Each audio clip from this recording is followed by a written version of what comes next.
Hello, and welcome to the Current Science and Technology podcast from the Museum of Science in Boston. I'm your host, Susan Heilman, and every week we bring you interviews with guest researchers and our museum staff covering science and technology in depth. It was recently NanoDays here at the Museum of Science, talking about everything on the tiny nano scale. And I have with me one of the guest speakers from the day, Dr. Evelyn Hu, an applied physicist and electrical engineer in the School of Engineering and Applied Sciences at Harvard University. Thank you for joining me here today, Dr. Hu. It's my pleasure. So your presentation talked a lot about colors today and colors on the nano scale and what that means, but I'd like to get a little bit more into what some of the work is that you do in your lab and some of the applications for it. I'd love to talk about that.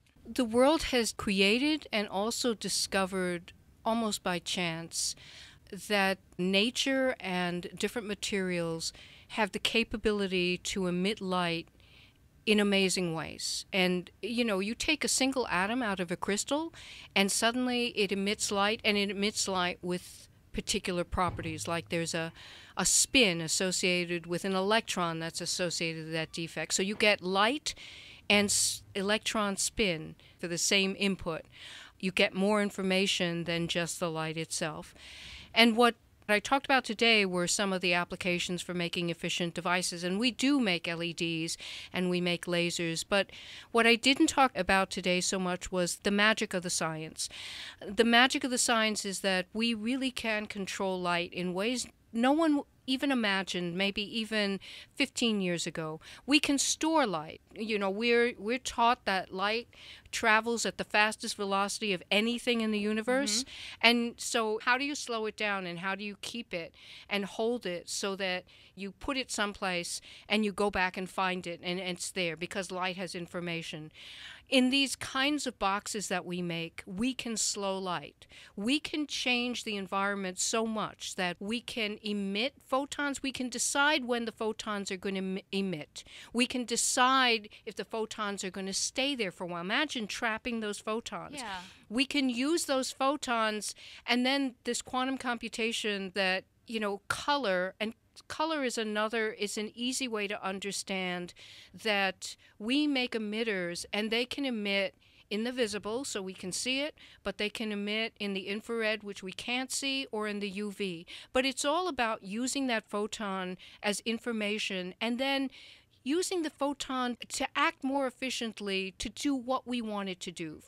For example, to use photons of a specific color and to have such an intensity of photons that we can characterize and analyze a single molecule. Right, depending on how the light interacts with it. Exactly. So part of it is all about light-matter interaction.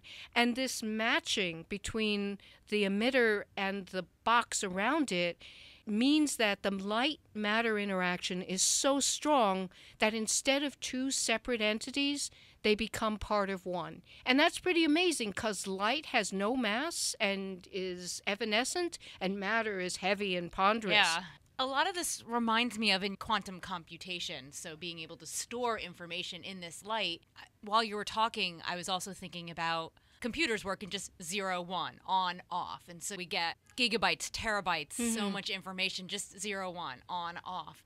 And photons are almost more powerful than that. It sounds like not just because there's two states, there's an on-off, but it sounds like there's more than just two states. So, Susan, that's a whole new area, which, it doesn't have to be nano, but this whole thing about using light instead of electrons to send information. And people have had that dream for a long time, except that it's only now beginning to sort of be seen on actual chips because the momentum for the silicon integrated circuit industry to keep to the materials that they know and the technology they know, because there's so much commercially at risk if you make any change. Right. So even though it looks like, look, we have something that might be better, it doesn't dissipate power. Photons don't generate heat when they travel through a fiber optic the way electrons do. Photons have many different colors or frequencies. So it can't just be the fact that,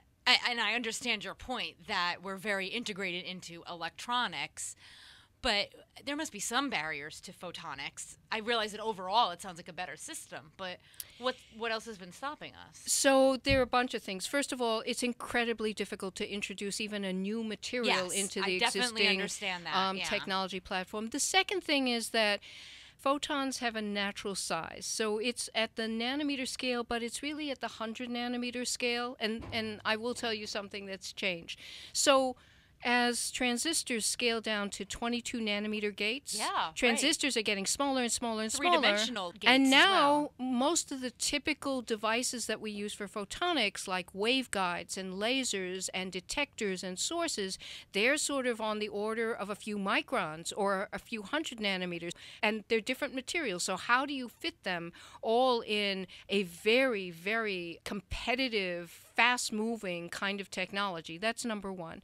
And maybe that's the most important reason. So it's basically they've evolved separately, and they're, up to now, everybody has thought there is a unique best size for photons, and that's on the order of the same wavelength as photons, maybe 100 nanometers or so, whereas electronics has been going to tens of nanometers, so 100, 10. So people just kind of think like, oh, smaller is better, let's use electrons instead of photons. And then when you get the light out, you manipulate light, you guide it, and then you have these photons coming out. How do you make them talk to the electrons? And it's called impedance matching. So that's another thing. Oh, because they actually, if you want to use a photon in a computer at some point, it has to interact with electricity because that's where we're at right now. Exactly.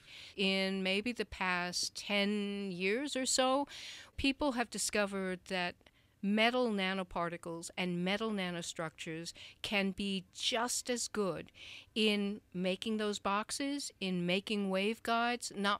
Let me temper that. Maybe not just as good, but they have some things that are even better than dielectrics because they can focus an electromagnetic field even more tightly than a dielectric can. And when you have an electromagnetic field focused very, very tightly means that you have an incredibly strong field which can induce transitions that can provide energy, but it's focused into an area or a volume that's maybe 1,000 times smaller than for a dielectric or a semiconductor, so it dies out very quickly. If you're just 2 nanometers away from the peak spot, you're out of luck. Focused. Right, it disperses. But if you're in the sweet spot and you can design a technology where you put whatever you want to measure exactly at the sweet spot, then you're golden because the amplification can be even higher, can be several hundred times, several thousand times what a dielectric can do. Can we talk a little bit more about the quantum computers? You mentioned a few of things that are holding us back from having them, and there is some technological issues and also just some implementation issues of the fact that everyone's all yay electrons instead of yay photons. So integrating photonics with electronics is not necessarily quantum computation. So here's the deal with quantum computation that's really maybe unjustly simplified. You said that usually in computers we have bits. They're either 0 or 1. Right. And that's a really nice, easy way to proceed. The deal with quantum computation is simply because now, instead of working with electrons as particles, so it's a particle, you've got the particle, you don't have the particle, you have 1 or you have 0, now you make the electrons interact with the photons so they're mixed up, and so the electrons really take on that wave-like characteristic that photons naturally have. Mm-hmm. And what that means is, basically, it's Heisenberg's uncertainty principle. It's something related to Schrodinger's cat. You no longer have 2 distinct states. You have this coupled interactive state. And you're never sure which it's in? Until you measure it. Right. And it's something called entanglement. You have 2 states. They're not distinct. They're entangled with each other. And so innately, you have the possibility of actually carrying more information aside from the frequency of the photons. Is it just 1 or 2 states, or is there a gray area as well? There's the gray area. That's exactly the gray area. Okay. Yes. That's exactly the gray area. So it's 0, 1. It's also like I don't know if this is analogous, but 0.1, 0.2, 0.3, 0.4, or so there's fractions of something like that. And actually, the more quantum components you have, so I talked about 2 interacting, but if I have 5 or 10, then there's everything in between them. There's exponential amount. Yes. So there's the possibility of having more information. What makes it difficult is not just the manufacturing. What makes it difficult is something called coherence. What coherence means is quantum states are not just lying around ready for us to pick up. Quantum states mean when we take a quantum state, for example, let's talk about a polarization. Let me take an electron. And quantum mechanics says the electron can only have 2 spins. And you define the direction, but once you define the direction, the spin can be up or the spin can be down. So, very nice, like polarization, horizontal or polarization vertical. So, if you have this information, the electron is giving you not only its charge, which is a way of sending information, but it's giving you this extra information that its spin direction.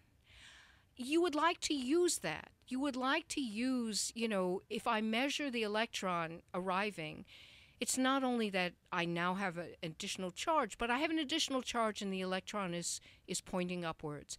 If it's pointing upwards, then I know I can infer something about what happened to that electron when it interacted with other electrons. The problem is that once these electrons start interacting in a messy brew of other electrons, they rapidly lose their direction.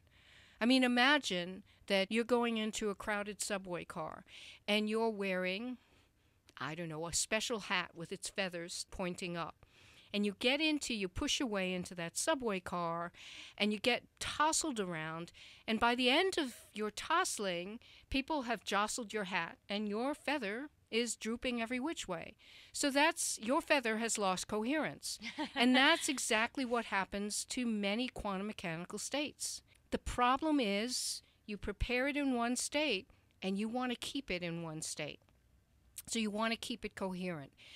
And that's the difficult part, although I have to say there are a variety of techniques.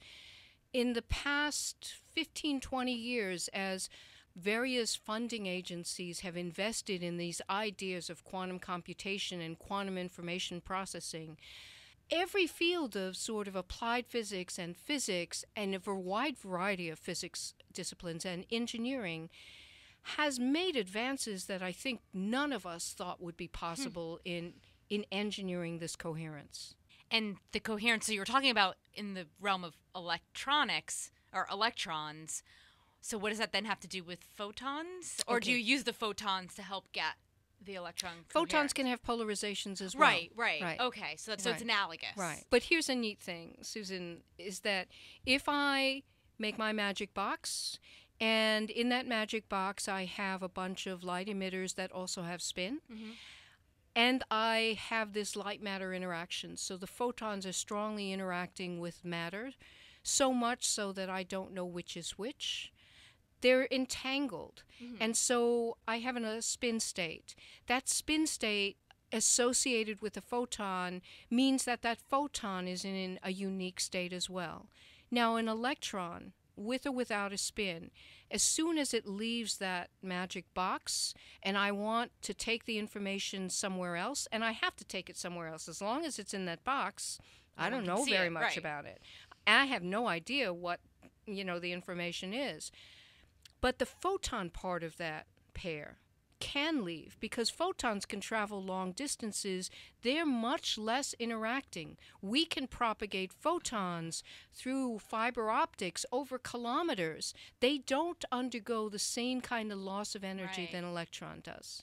And right now, do we just measure the presence or lack of an electron? We don't look at its spin or other properties? We do. We do. In standard electronics, I mean? Or no, just in not in standard electronics. So regular electronics, it's really just a yes or no, it's there or it's not so there. There's a whole new exciting area called Spintronics, and a lot of people are working in that. And people are working very hard to think of the next most reasonable device, which is not even quantum computation, that would use spin as a modality of information. Wow. Okay. So Well, I feel like I learned a lot and have a lot more questions now. I thought we were just going to talk a little bit about, quantum computing, and I learned more about regular electronics and where electronics can even go to store more information, and then how photonics can take that even another step further. So I want to thank you very much for sharing just even a small little nano piece of your research here today. Thank you. It's my pleasure.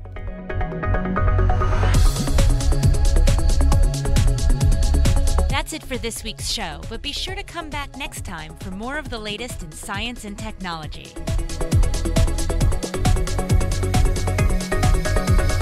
This podcast is a production of Current Science and Technology at the Museum of Science in Boston, part of the Boston community for over 175 years. For more information, visit our website at www.mos.org/CST or email us at podcast@mos.org.